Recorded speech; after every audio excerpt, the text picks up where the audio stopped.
Like I feel like that's the turning point for film is Armageddon. Is that because it's Michael Bay? It's like I was like just that, going to ask, is that Michael you know, Bay or Jerry Bruckheimer? That's Or both? it. Could be both. Yeah, I think it could be both. The industry would be completely different if it weren't for Armageddon. If Armageddon never was made. All Kyle, right. Well, what'd you think of Bringing Down the House? All right, Ryan. Well, A film you released said- in 2003.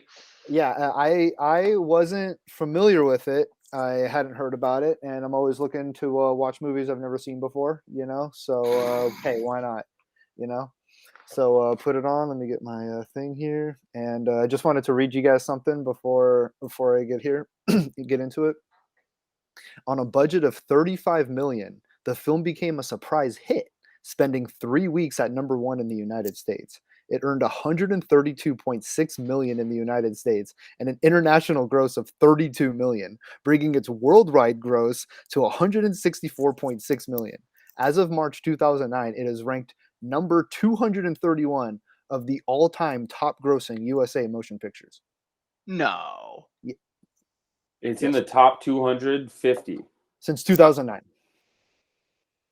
I'm sure it's been knocked down the list since then, but it was number 1 for 3 weeks. We're talking about the same movie. Yeah. Must have been a slow cycle. Yeah.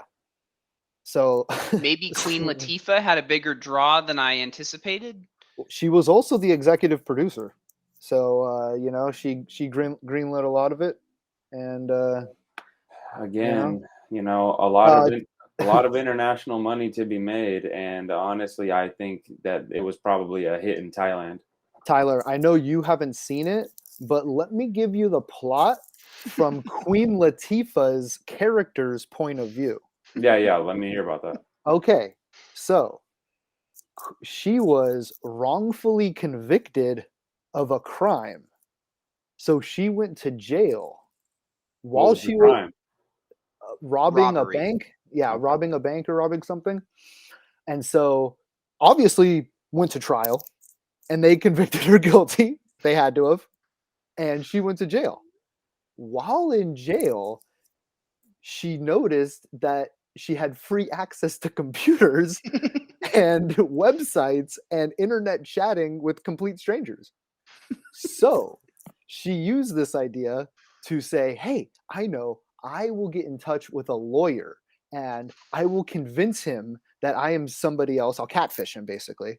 You know, this movie came out in 2003, so, you know, they called it something else, but she was catfishing him. So that way, so that way he could break her out of jail.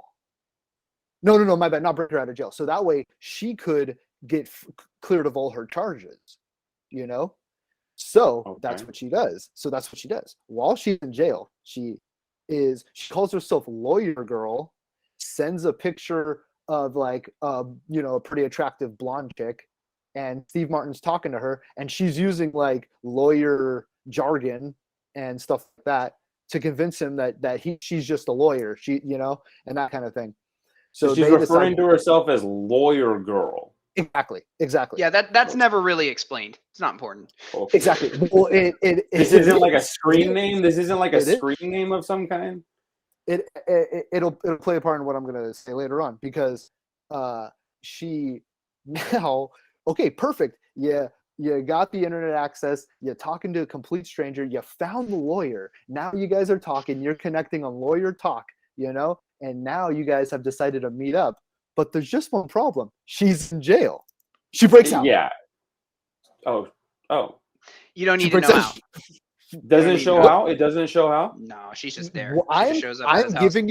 I'm giving you way more plot than this movie deserves. So she breaks out of jail and ends up and goes to his house, and because he thinks he's meeting this chick, you know, and then she's like, hey, it's me. We were talking. You know, this and that. It's me, Lawyer Girl. Yeah, exactly. And she goes, yeah, I sent you a picture of me. And he's going, no, it was this chick. And she's going, look closer. So then if you zoom in on the picture, it's her getting arrested in the background. But it's classic visual gag. Classic. but you also called yourself lawyer girl, and you were chatting like you were a Stepford wife, like you were, and that's not her character. Her character is, she's the voice of the streets. She's the voice of the urban culture. Yeah. Fool, Latifah. you're trying to get up in this. And Steve Martin represents all white people. Oh, hey, I put my mayonnaise on my bread, and I He's a really he's a good tight credit. ass. Yeah, exactly. Yeah. And by the way, this is the beginning. I'm not giving away any spoilers, or anything. Let me get into them real quick. Yeah. It paints the most racist caricature of America or life or whatever you want to call it. Every character that isn't Queen Latifah serves to deliver an insane comment, except for Eugene Levy. For some reason, he is So you got wildly attracted to Queen Latifah. Yeah. Because you got the two. I'm You got the funny. two. You got the two characters. You have the Betty Eugene White. Levy, who's like the cock on the walk friend dynamic, who's like, oh man, and he's going after Queen Latifah, and he's saying stuff. And this is how I remember the movie, and I'll always remember this, is the part where he goes, "You got me straight tripping, boo." And I recall that from the trailer. Exactly. That was the one part that I remember from the trailer, from the commercial. That's the only part I remember when I saw that part. And then you flip it over and you got Betty White across the street. Oh, it's Betty White. Get it? It's Betty White. She's old. She's racist. She's a homophobe. She's saying crazy stuff, hilarious because she's an old lady. And it's Betty White, but not just like things that would never fly in a movie today. She's like, she'll say stuff like, for a minute there, it seemed like you had some Negroes in the house and stuff like. It's just insane. There's a scene where Steve Martin and his kids have to sneak Queen Latifah into the house by like putting a pool raft in front of her so that the neighbors won't see that they have a black person with them. It's like nuts. Like you're watching it going like, what is this? What year is this supposed to be? Let me back to the plot. So now so she broke out of jail, and she's met up with Steve Martin, and she's like, all right, like, this is the situation. And he's going, I'm gonna call the cops. And she's going, nah, I got all the conversation between us.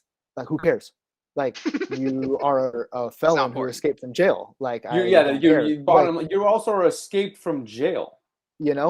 So then, she's doing stuff like she's helping the kids out and blah blah blah, and then he has like a client he's trying to buy over. So he needs her to go. So she's like, I'll go if I can stay in your house, and if you can help me, be like exonerated from this case or whatever. And he's like fine. So then they show the scene, and he looks at it and goes, I mean, it was you. I mean, like, there's no getting around it. And she's like, oh man. And he's like, all right, that's it. But Kyle, why does he think it's her?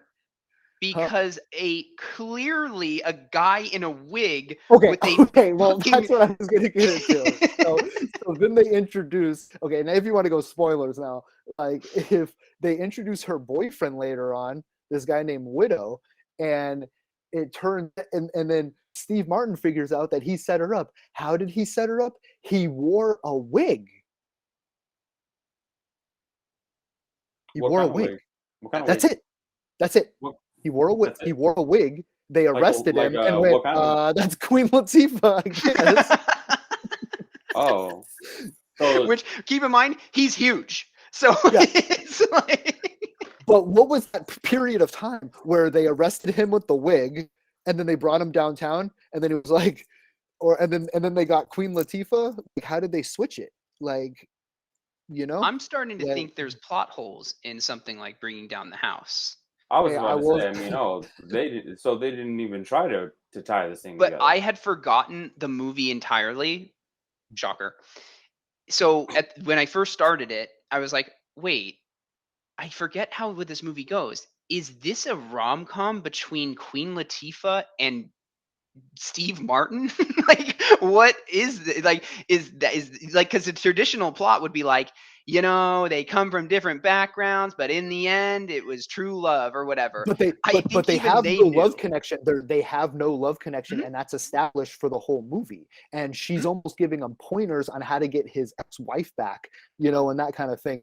But what I was going to say, so I want to bring a couple more things with that, is Queen Latifah is obviously teaching him how to be cool to get his wife back, and teaching him about the streets, and teaching him the culture, and this and that. So then literally the climax of the movie is Steve Martin going to this like urban dance club, Oh, how's he got to blend in Oh though? my He God. he he buys clothes off a guy, so he's wearing all street clothes, Tyler, I think I sent that picture earlier of him dancing. That was He was Steve Martin. Oh, I didn't yes, even realize. I thought that was. I that's didn't know what him. that was.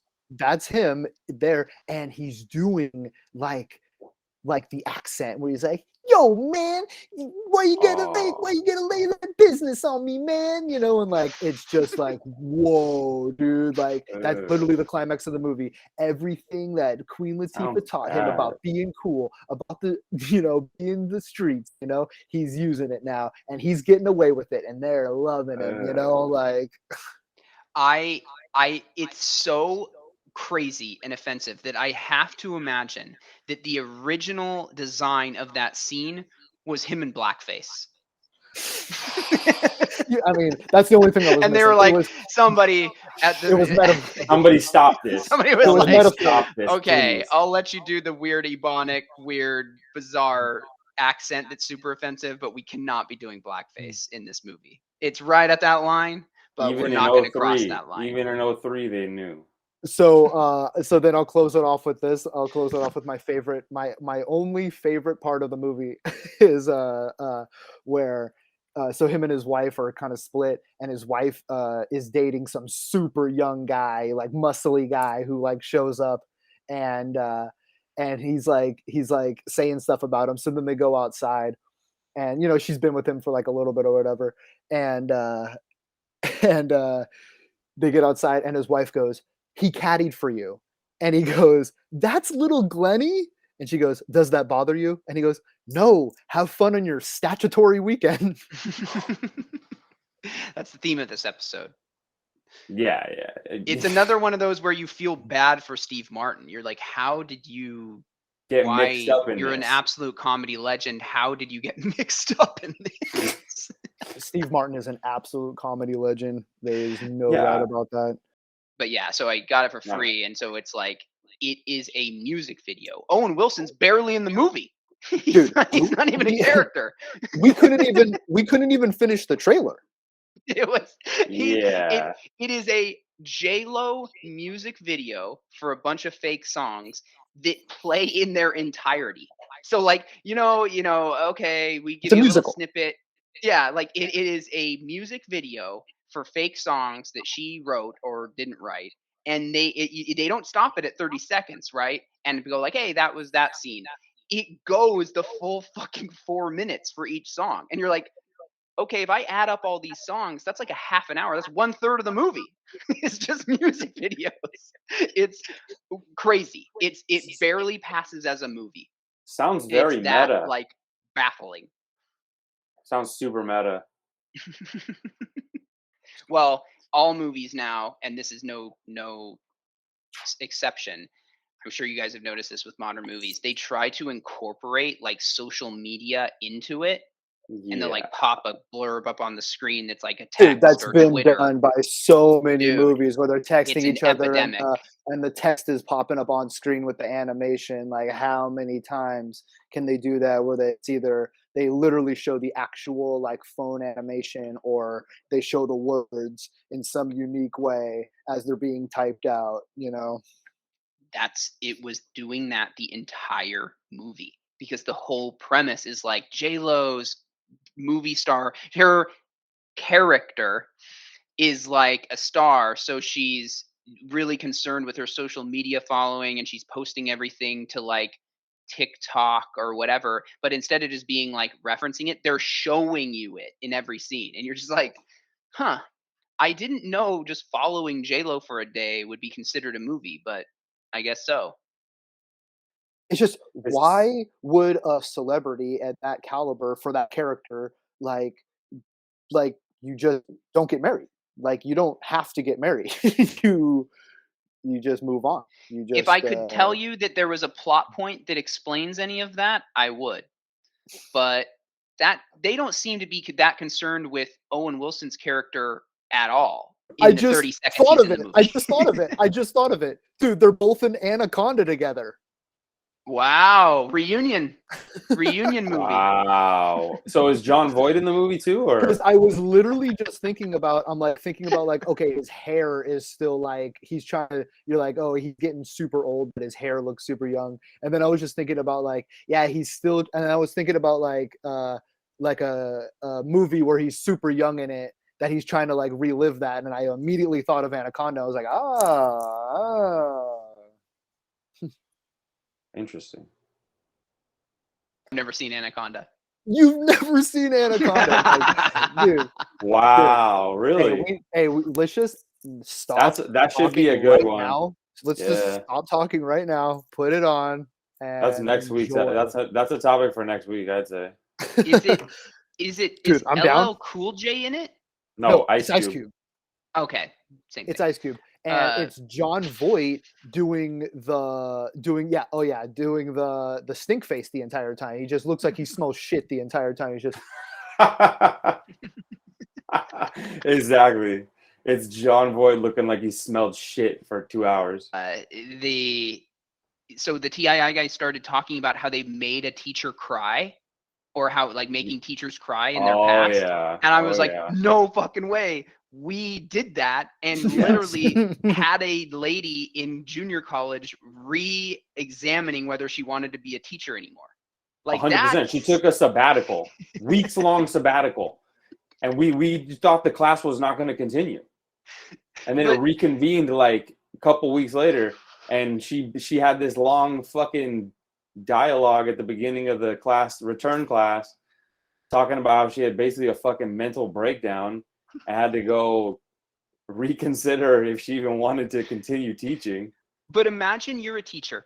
You've imagined this your whole life. You got your teaching credential, you went to college, and you're teaching public speaking, right? And maybe that's important to you. And you got a fucking guy sitting in the back row, and if the class goes 1 minute over the scheduled time, he's pointing at his watch and flicking a lighter in front of a cigarette to indicate that it is time to get outside and be smoking this cigarette. He can't go another second without this cigarette. He's literally testing himself, flicking the lighter in front of it in the back of the class to see how close he can get to just sparking it in class. And then you assign what you would think would be like an innocuous project, which is shoot a video that's a simple short promotion for a product. And so you're getting these super vanilla, super easy, run-of-the-mill presentations of people, whatever, I'm selling you a broom or whatever. They're like a minute long. They're fine. They're exactly what she wanted. It's speech time. Then there's ours, which trot up 6 dudes. I think the maximum for the teams was like 3. Yeah. No. But we shot 2 videos. So there were people that, exactly, those 2 videos, and there were people that had no involvement that needed a grade. Sometimes you got to censor guys getting peed on. Well, jeez. The piss hawk. That was insane. And the blame, me and really did instigate that whole thing, because was Wicked Witch of the West passed out behind the curtain, but you could only see his feet. And we were just pouring, we were just getting the ice buckets from the hotel room and filling them up with ice or water. I don't remember. Yeah, you're concerned about him. You're trying to wake him up. We were pouring water all over him. And then And then MJL decided to take it to another level. You're gonna have to cut this. He was more worried. And piss on him. Yeah, and piss on him. Well, yeah, he wanted to get him some electrolytes, is what he wanted. Yeah, that's correct. It is, there's some science behind drinking human urine. He said Not any water's valid not insights, enough. but Yeah, he said water's not enough. They say you must drink a gallon of hammered dude piss that is 25% alcohol. And you're gonna make you more dehydrated. I don't know. I mean, dude looks like a lady. Dude, look, they have the potion though, man. Like Steven Tyler, Keith Richards, like whatever they're doing works because they're alive somehow and they're old as fuck. And I think it's because their skin is looking like couch leather. I think I only like a couple of Aerosmith songs. I think there's only like a couple that I like. dude, and Aerosmith they're like, is on the list. On the list, what? So Justin and I have a list of classic rock bands of just do not play, right? Oh yeah, yeah. Like Aerosmith, Journey, AC/DC, Guns N' Roses. Oh yeah. Yeah. The do not just play like list. conventionally beloved Hot Topic shirt bands that just. And it's sad because I feel more things going into that bucket. So like I used to love Led Zeppelin and now I just like cringe a little bit at just like a Led Zeppelin song. I'm just like You mean the Four Losers? That's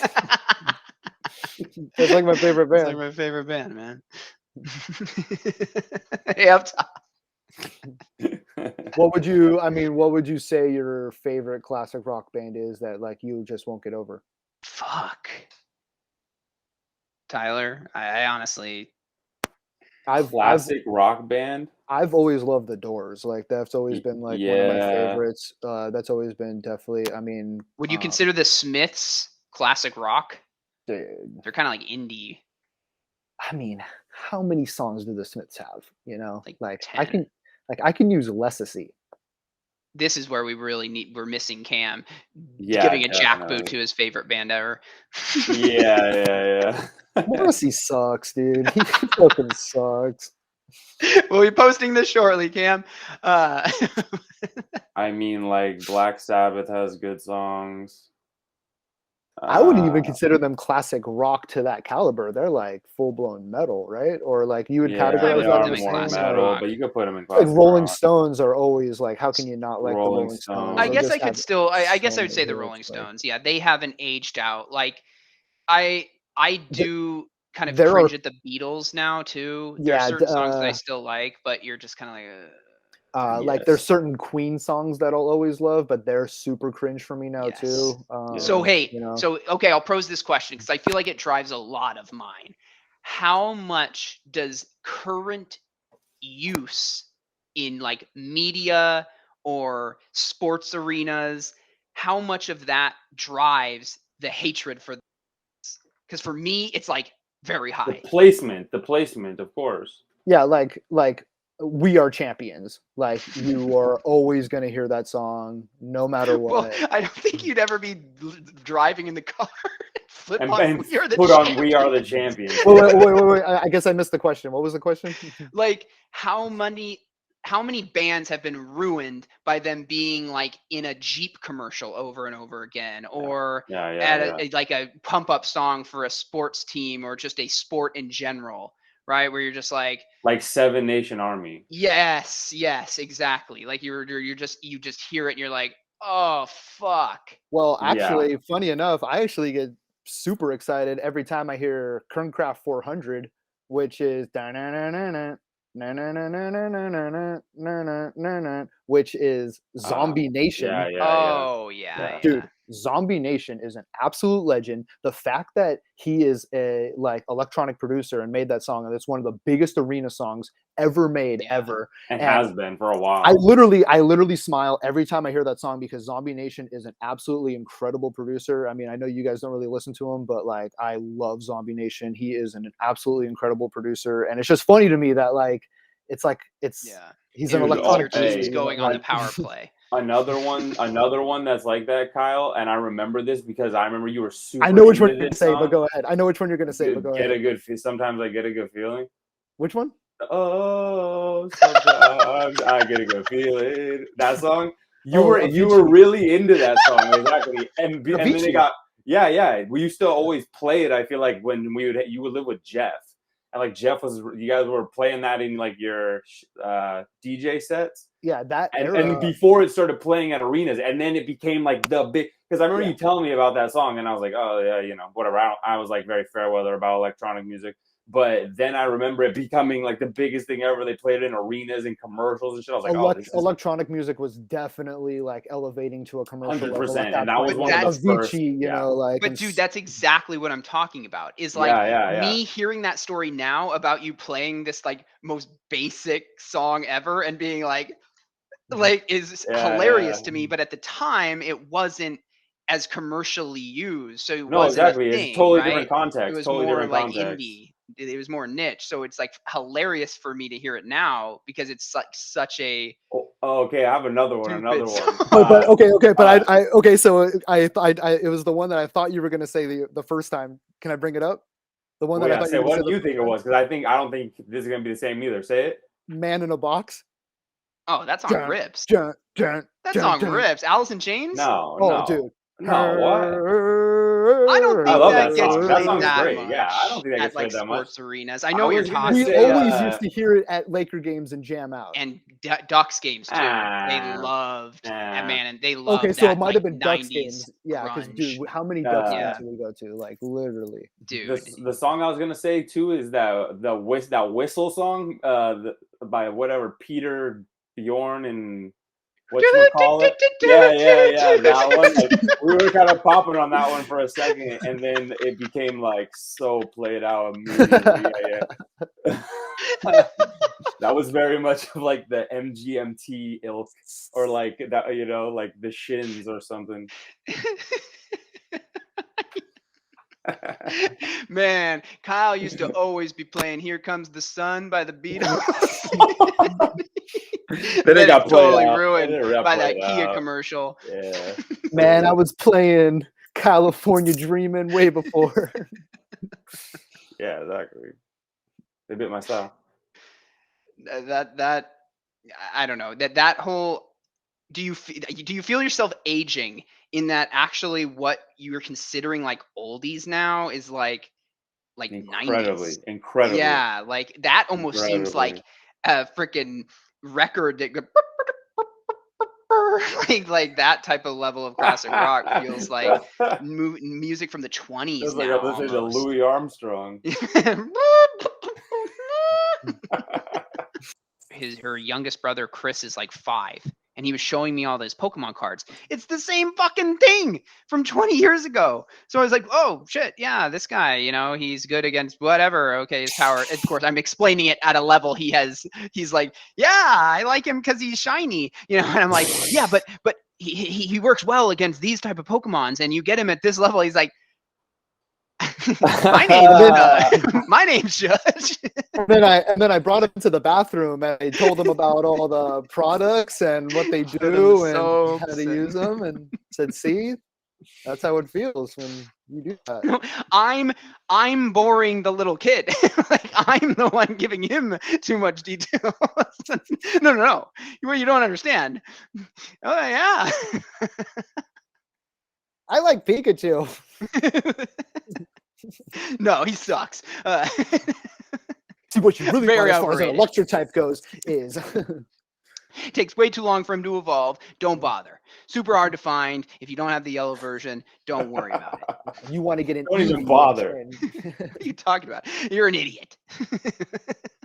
This isn't even Generation 1. This is like Generation 5. There was a couple that he had mixed in there that was ones I didn't recognize from God knows what generation. They should have just stopped and just left it. You come across some that are super confusing. Like, dude, do you know how successful it is and how many generations it's come across? Like, just keep on throwing out. You just make up characters and make up names and just keep it rolling. So you guys got pretty into it. I got an email the other day from Pokemon Go, which I spent 10 seconds on and was like, oh, nope. Yeah, I unsubscribed to that. Yeah, it was short-lived, honestly. But we were super into it for a second. When it first came out, we were going hard on it. Definitely, like, definitely. Dude, can I tell you a story real quick? Like, dude, this is how crazy it got. When it first came out, me, Tyler, and Josh were driving around, late at night, like 11:30, 12 Yes. o'clock, It's a good time to get them. and somebody had navigation on, and I'm like, and I think Tyler was driving, and I'm like, oh, there's a park over here. Like let's go over here. There was a park. So on the app, it'll tell you if there's people around that are also using it. And as we're approaching the park, I'm like, dude, there's like 9 people at this park right now. And it's like midnight. It's like 1 a.m. in the morning. Yes, yes. And Wow. It was bad. we get to this park. There's 9 people over on this Yes. one area of this park sitting down, and everyone's playing. And And we how come many up, of them were child molesters? all of us, All of them. all of us. All of them. Yeah. And They're also on we- another app tracking system that has nothing to do with Pokemon. Yeah. that's the neighborhood watch was looking out from their windows like, what is this fucking Satan cult going on over there? But we're all sitting down, and like and I'm thinking that they all know each other, like it's a big group. And they're like, yeah, we don't know them. We don't know them. It was like 4 different groups broken up, and we were like the 5th group that showed up. And literally on the app, all of a sudden, so at the time when it first came out, there was like footprints that'll tell you like how close you are to one, like in like a geozone or whatever, and you have to like get closer. And a shadow popped up. I don't even remember who it was. I think it was like Onyx or something. And like an Onyx shadow popped up. And Tyler, remember, everybody ran, and we were all looking for it. And Across the everybody was field. combing the park. Yes. And then one yes. person was like, I got it over here. And then Yeah. everybody went and swarmed that person and was trying to Mhm. like, dude, that was by far one of the nuttiest things I've ever been a part of. For There sure. was a time really similar to that when I went with Jesse, and it was the same type of deal, like super late at night, and we were in this big wide open park, and somebody called out that there was a Charmander, and yeah, everybody went running over there. And then yeah, And so would Charmander. you say this is the low point in your guys' life, or? Yeah, definitely. So this was a week ago. Yeah, so I deleted the app yesterday. Dude, there was another time where we were like downtown, Laguna, and there was a bunch of people at the park playing. Everybody was, like it was like the thing to do at the time. And somebody had their window down in a car, and they're like, Pokemon, go home. And somebody was like, Pokemon, go fuck yourself.